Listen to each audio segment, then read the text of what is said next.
Welcome to this DOCKR instructional video. This video will teach you how to get the most out of your new DOCKR cargo bike. These modern electric-powered bicycles are ideal for sustainable mobility. They are much cooler than your regular bicycle, but do require a little extra training. I have a lot to share with you, so let's get started.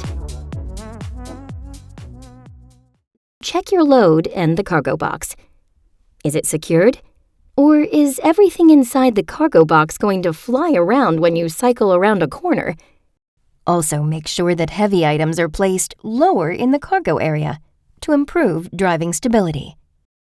Position the pedal of your bike so that you can easily apply power when setting off. Try to do this as much as possible. To drive forward, turn on the electrical support via the buttons on the handlebar. You will see a blue light. Hold the brake and push down on the right power level. Release the brake and the bike will start moving. Make sure your feet stay on the pedals to prevent them from getting trapped. When setting off, immediately test whether the brakes are working properly. We recommend that you brake using both brakes wherever possible. If you have to brake hard, keep applying pressure on the pedals.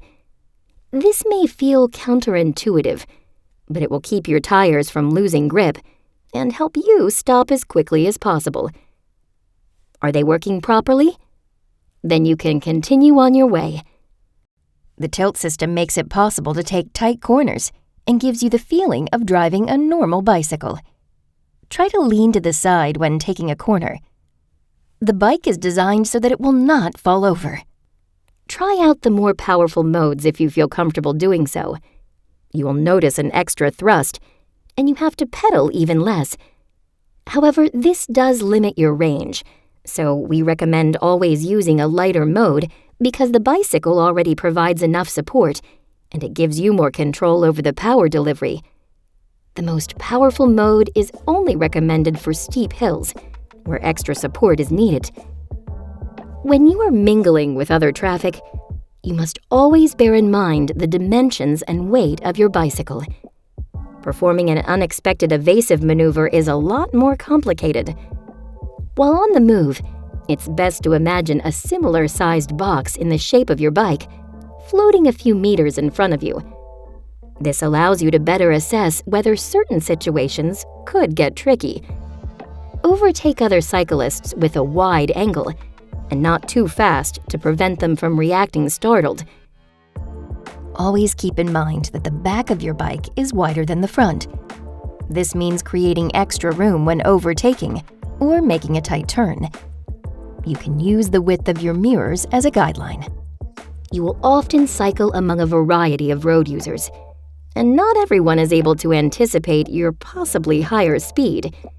Therefore, reduce your speed when traffic picks up, and anticipate unexpected maneuvers by other road users, so you can react accordingly if necessary. In addition, assess whether you will fit in narrow streets or alleys along with oncoming traffic. If not, you may want to choose a different route. In case you do need to turn around, stand in front of the bike and push it backwards. When approaching busy intersections or roundabouts, reduce your speed. This will prevent you from entering a risky situation at high speed and gives other traffic time to react to you. And most importantly, priority is not something you take. You are given priority. Even though technically you are often entitled to priority from traffic on your left, keep in mind that we are all human and everyone makes mistakes. So first, check to see if the person on the left has seen you and slows down or stops before you cross the road. Do you intersect with another lane when turning? Or are you passing another cyclist? Then notify them with your bell, and always use your mirrors to see if nobody is alongside your bike. Start looking over your shoulder as soon as you're making the turn. This prevents painful situations. And do you have to wait at a red light? Then you should join at the back of the queue. You take up a lot of space with your bicycle, and it is your responsibility to save space for other road users. You can pass slower cyclists as soon as you are on your way again. DOCKR cargo bikes are extremely useful for last-mile delivery. But these areas do not always consist of smooth stretches of asphalt. Avoid potholes, slow down at large speed bumps, and only use the sidewalk while walking. The bicycle can take a beating, but taking these obstacles at full speed is not a smart move.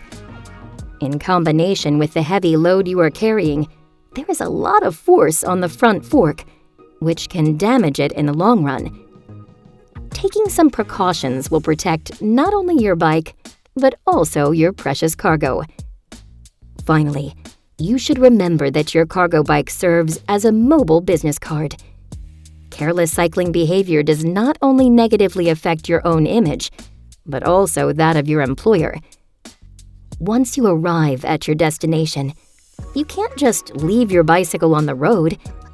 You should park it so that you do not block traffic. When arriving, make sure your bike is parked stable and lean the steering wheel to one side. Always use the handbrake when parked. Is your destination in a pedestrian area, such as a shopping street or on the sidewalk? And is your bicycle too heavy to push, due to the load or an incline in the road? Then you can use the walk support. This is done via the display. The bike will then automatically start moving at walking speed.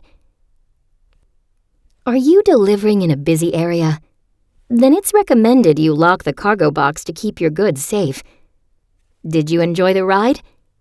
Now it's time to make sure the next cyclist can also have a good time. So when you return, put your bike back on its stand with both hands and make sure you leave the cargo box clean and dry. Walk around the cargo bike and check for any damage or defects, such as a flat tire or a dent in the frame. Lock the bicycle and disconnect the battery from the frame. Take the battery and connect it to the charger. The charger can only be plugged in one way. After connecting, ensure that the battery is charging. Awesome! Now the bicycle will be ready to go again in a few hours. Thank you for watching this DOCKR cargo bike instructional video. I hope we managed to provide you with new information on the use and conveniences of DOCKR cargo bikes.